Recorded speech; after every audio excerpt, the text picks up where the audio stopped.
안녕하세요. 고릴라TV 구독자 여러분, 박창윤입니다. 오늘의 주식을 통해 하루에 한 종목 선정해 우리가 투자 포인트와 전략에 대해서 함께 고민을 하고 있죠. 오늘은 KB금융그룹 점검을 해보려고 합니다. KB금융지주가 사실은 밸류업 포함될 거의 현대차 그룹주에 이어 1순위였죠. 현대차와 기아 이런 부분을 제외하고 나면 가장 이런 부분이 유력하다고 지금 우리가 평가를 받고 있었고 기대감이 있었던 종목인데, 사실 밸류업이 어제 결과 발표가 나오고 나서 KB금융그룹 이름은 없더라고요.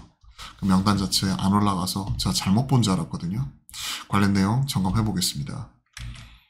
자, 삼성, 현대차, 신한은 들어갔지만 KB는 빠졌다. 100종목을 공개를 했는데 KB금융은 빠졌다. 투자지표 이런 것들 쭉 이렇게 나와 있죠. 매년 6월 달에 선물 옵션 만기일 다음날 연 1회 정기 변경이 되는 거고, 비중 상한은 최대 15% 유동시총 기준이고요.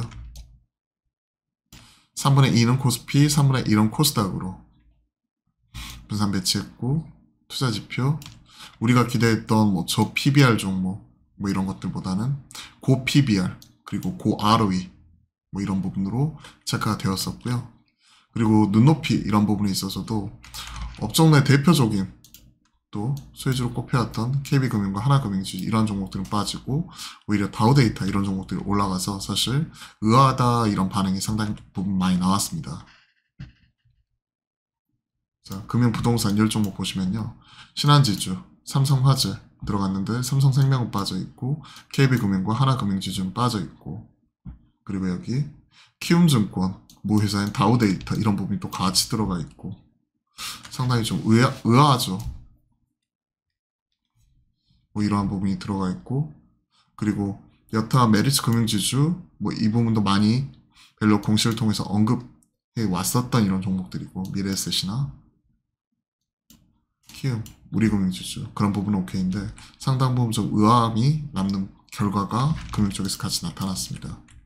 조선은 아예 없고요. 화장품도 없고, 그리고 게임 쪽에서도 NC소프트는 들어가 있는데 또 크래프톤 이런 종목들은 빠져 있고 상당 부분 의아했죠. 대장주는 빠지고 이 종목이 왜? 의구심이 있는 거죠.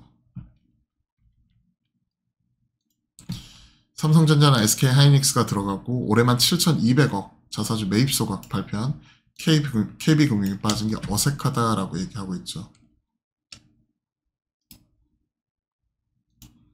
대표성 강조하려고 하다 보니까 구성지수의 특성을 충분히 살리지 못한 것으로 보인다.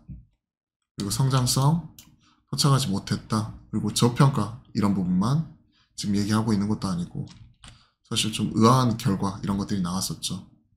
비커 스웨즈, 바이오 금융, PF 우려 이런 부분을 좀 덜어낼 수 있는 건설 쪽, 금융 쪽 이런 것들도 우리가 상당히 긍정적인 부분으로 얘기를 하고 있죠. 연준 금리 인하 때 오히려 고배당주 이런 측면에서 놓고 보면 고배당 그리고 성장주들 당연히 그동안에 고금리 이런 부분에 있어서 자금 조달이 여의치 않았던 바이오를 비롯한 성장주들 이런 쪽이 최선으로 언급이 되고 있고, 금융주를 차선으로 대응하는 것이 바람직하다 얘기를 하고 있는 거죠. 그런 가운데 KB금융 실적 순익단 이런 부분을 보게 되면 1조 넘어갔었고, 그죠? 2분기 이런 부분 좀 주춤했지만 3분기, 4분기 이런 부분으로 같이 체크를 하고 있고요. 방향성에 있어서 사실 연간으로 보게 되면 그래도 꾸준히 우상향하는 모습에 분기 균등 배당 이런 부분으로 같이 얘기를 하고 있기 때문에 업종 내 대표적인 종목으로 또 실적 이런 것들도 상당히 좀 긍정적으로 나왔습니다. 사실 PF 충당금 이런 부분 제외하고 나면 그래도 꾸준한 거죠. 4분기에 일회성 비용이나 이런 것들을 많이 반영을 하니까요.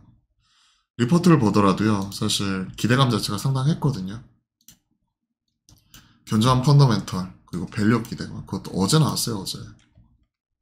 어제 아침에 나왔는데 어제 오후에 나온 결과는 충격적이었죠. 기업가치 제고 방안에 대한 기대감 유효, 지배주주 순익 4조 원대, 그리고 25년 4.8조에 5.6조, 5.8조 성장을 하는 가운데 또 배당 이런 것들도 지금 24에서 뭐 24%, 뭐 22%, 뭐 이렇게 그 전후에서 왔다 갔다 하는 모습인데 이게 이제 신한지주나 우리 금융주주 대비해서 밀려서 아무래도 못 들어갔다 뭐 이런 평가도 있는 것 같은데 사실 그런 식으로 따지면 뭐 PBR, 저평가 뭐 이런 것들 생각을 하면서 지주사 이런 부분의 탈락 이런 것들과도 계를 같이 할 수 있을 것 같고 생각을 하게 되면 글쎄요 배당이나 이런 부분 같은 경우가 고려를 했으면 들어가지 않아야 될 뭐 이런 종목들도 다수 들어갔고 상당히 좀 의아한 결과 이런 것들이 나왔더라고요. 자, 관련 내용들 간단하게 체크를 해봤고요. 주가 실망감 반영을 해서 박스권 하단까지 떨어졌는데 트레이딩 바이 관점에서 체크하도록 하겠습니다.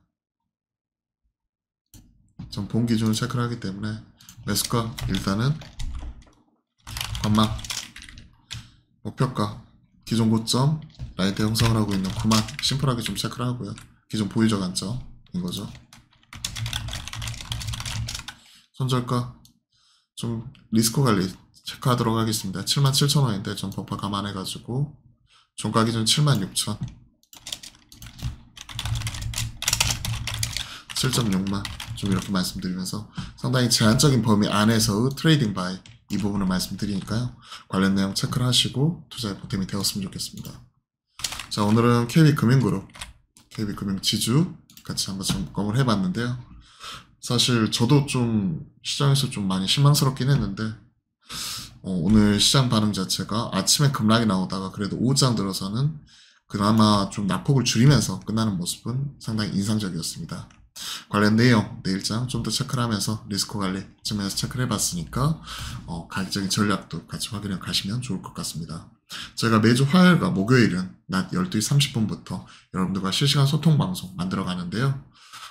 내일은 점심때 저희가 투자자 미팅, 이 IR이 있기 때문에 12시 반이 아닌 1시 반에 시작을 하도록 하겠습니다. 미리 유튜브에 공지 드렸고 구독과 알림 설정 해 놓으시면 알림이 가니까 언제든 편하게 함께 하실 수 있습니다. 그럼 오늘도 화이팅입니다.